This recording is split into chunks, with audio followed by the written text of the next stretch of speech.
We all have a nurse friend. Everyone needs a nurse friend. Someone you can call when you just don't know if you need to take your kid into the doctor.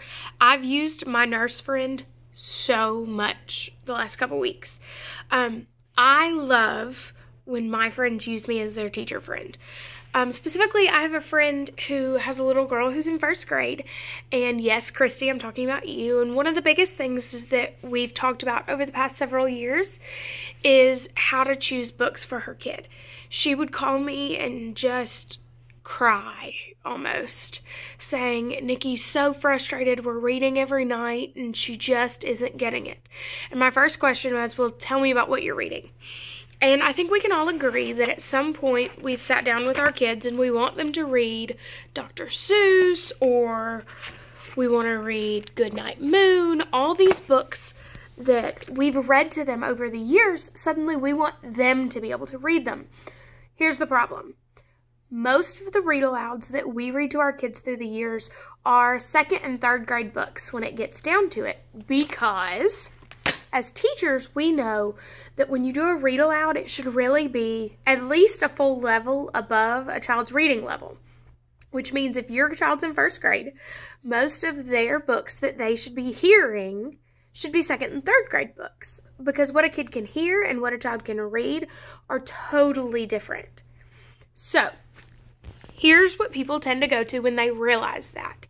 When they realize that the books that their kid wants to read aren't the books that their kid can read, they tend to go to the leveled readers section, which I love.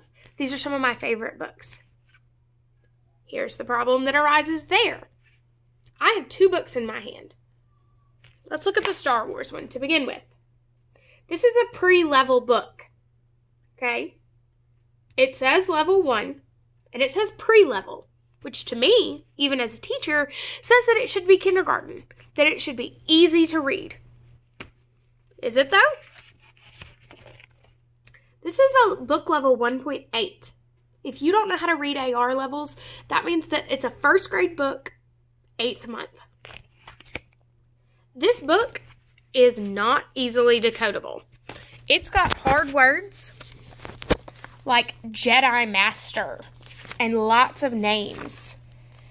So, I understand parent frustration when you pick up this book and take it home and say, my kid should be able to read this. And you don't have the experience to open it and say, these words are hard. That makes for a lot of frustration. Here's another example. Splat the Cat and the Hot Shot. Beginner reader. Level 1. The title's pretty easy to read. Sorry that it's backwards because of my camera. But when you look it up on AR level, this is a 2.3. That means second grade, 3rd month. It's got a lot of pages, or a lot of words on these pages. If you start your child off on books that are too hard, or like Dr. Seuss, the words are easy to read most of the time, but there's no storyline.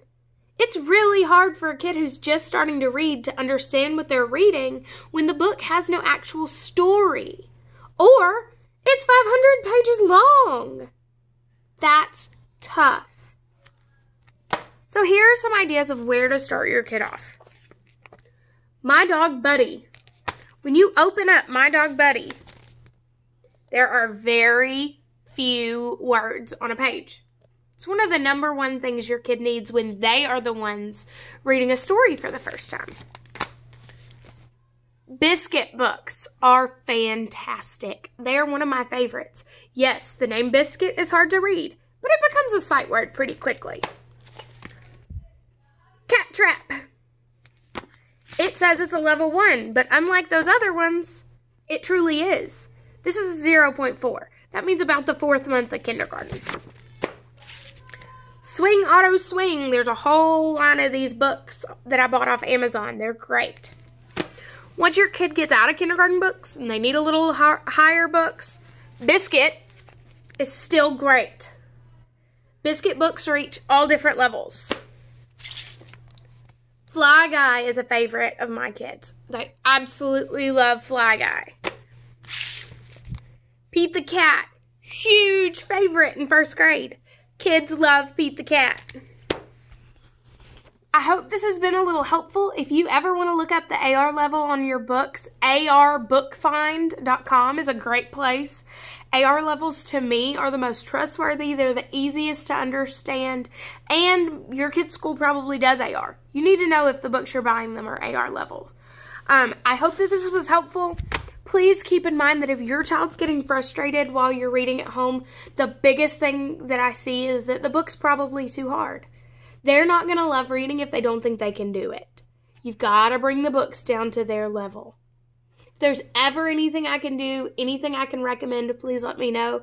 I hope that everybody has a wonderful spring break, and I hope you read, read, read.